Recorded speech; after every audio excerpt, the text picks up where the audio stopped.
Joining us for more on the divide between the Atlantic and Pacific-facing countries in Latin America, we welcome back Juan Carlos Hidalgo. He's a policy analyst at the Center for Global Liberty and Prosperity at the Cato Insitute. It's good to see you again. Welcome back. Good evening.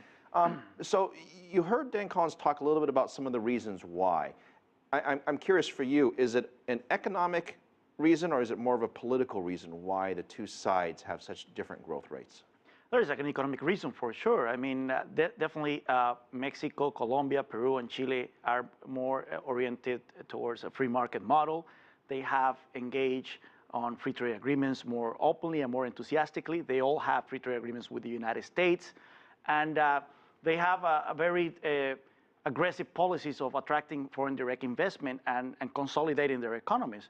Whereas the Mercosur countries, the ones that are in the Atlantic side of the continent, Brazil, Argentina, Uruguay, Paraguay, and Venezuela, even though the Mercosur was supposed to be an enormous free trading bloc, it has become more autarkic in the last few years. They, especially Argentina, but also Brazil, have engaged in more protectionist policies. Yeah, but hang on here. Let me first of all show our viewers a graphic here that shows a map of the countries that we're specifically talking about.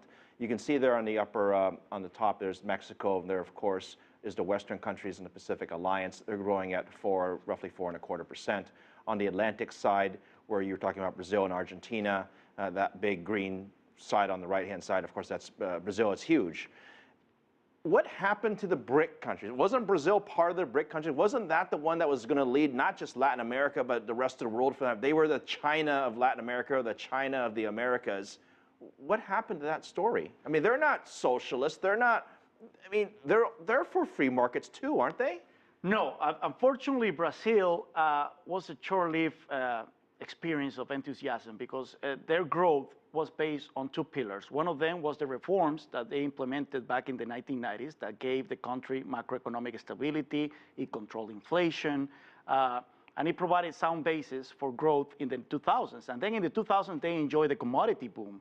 Many of the products that Brazil exports, especially to China, like soy and iron ore and others, where the prices went up, and then Brazil's growth rates go up in hand with those prices. The problem is that Brazil has many economic problems that now are pretty evident. One of them is that they have a huge public sector spending problem. The government consumes 40% of the GDP. Thus, they have one of the highest tax rates in the developing world, almost 35% of GDP. The tax system in Brazil is one of the most onerous. According to the World Economic Forum. Starting a business in Brazil takes over 100 days, according to the World Bank. It's a very difficult place to make business, and that's the reason why Brazil is barely growing right now. To be fair, when you look at Latin America, there are obviously a lot of different countries, a lot of different types of leadership, a lot of different types of governments. Which one is the best example in your opinion? Well, up until very recently, Chile was the leading economy in Latin America. Was the one that grew the most for many years, for over 20 years.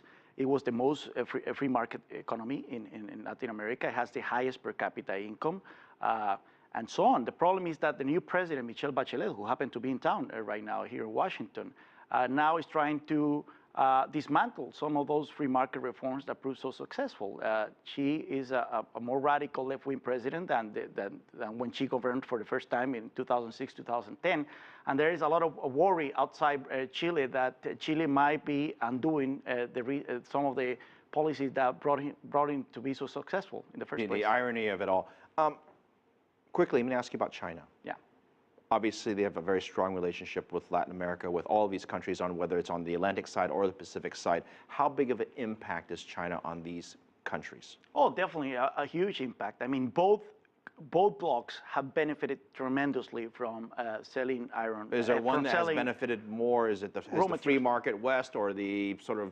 I don't think that there's been one that has benefited the most. If you look at Peru and Colombia, they have benefited enormously from the mining boom. The problem is that they didn't rely exclusively on just selling raw materials to the East. They also implemented some reforms that have made their growth more sustainable.